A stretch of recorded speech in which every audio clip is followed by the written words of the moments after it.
There's a lot of weird animals in this movie. I'm SirDinosaur from Planet X, and now it's time for a movie review. So there's a group of explorers, and the dad is called Jaeger Clade, which is quite the name, and he's like this big burly macho guy. His son is called Searcher, and he's like a brainy, not macho, skinny guy. They're going through the frozen mountains of whatever planet they're on, and Searcher wants to stop because they found like this magic plant, but Jaeger's like, nah, I want to go to see what's on the other side of the mountains. So Jaeger ditches everybody, and Searcher just got abandoned by his father, and I'm like, dang, that's cold. And I'm not talking about the snow. Haha, get it? Because it's like snow and Jaeger's being cold. And anyway, cut to 25 years later, Searcher has a wife and kid, and he lives in a house with the farm, and the magic plant he found called Pando is like a power source for everybody. Searcher's wife Meridian is like a warm but tough pilot, and his son Ethan is like your average teenager. He's headstrong, got a crush on someone in his friend group, and he thinks his dad is like the least cool human being who ever lived. The big airship arrives though, and Callisto is the pilot. She's one of the people who was on the expedition with Searcher and Jaeger. She's like, hey, there's something wrong with the Pando. We gotta figure it out. So everybody's like, okay.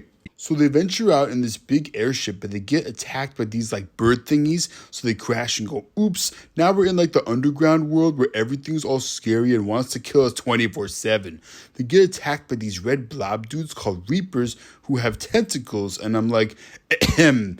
I get that a lot of people out there are fans of Mass Effect because those video games were pretty good, but come on. The evil red squid guys even have the same name?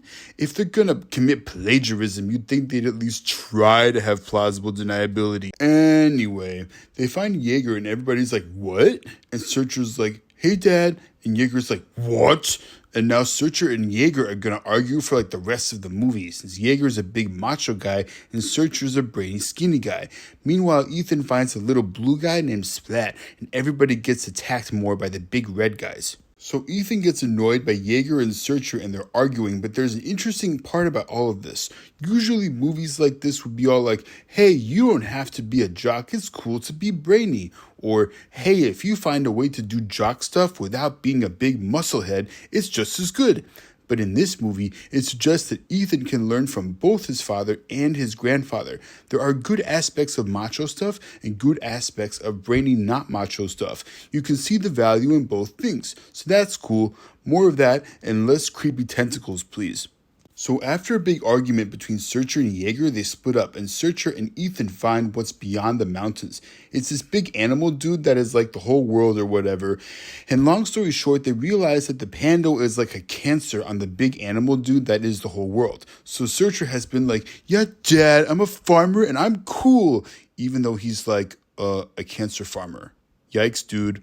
They go back and try to tell everybody like, hey guys, Uno reverse card, we actually have to get rid of all the Pando. But Callisto's like, nope, I like having electricity. So she turns like temporarily evil, like out of nowhere, and she locks them up. So seems like a problem. But ultimately they sort it out once Splat frees them and they let the Reapers in to cure the planet cancer. Jaeger comes back after seeing the other side of the mountains. Everybody decides to forgive each other and get along now, so they let the planet's immune system animals get in there and get rid of the Pando. They've got no more power, but they've saved the planet. Wonder if there's a message in there with all the subtlety of a 2x4. Afterwards, they shift from Pando energy to wind energy, so now the society is going to accidentally kill all the birds and be totally weather dependent for power. Also, everybody is now happy at home in their relationships and like stuff, so for now, things are good. This movie is kind of odd because it's a Disney movie, but it's not super original. They covered the whole Explorer thing in Treasure Planet and Atlantis the Lost Empire, and they did the whole quest to find out how to save the environment thing in Moana. There's a good message in here about masculinity and how there's more than one way to be, but also there's not a whole lot of kid-friendly stuff in this movie. It's all about teenage conflicts when you think about it. Lots of, no dad, you don't understand me, and that kind of stuff. Also, how do I put this?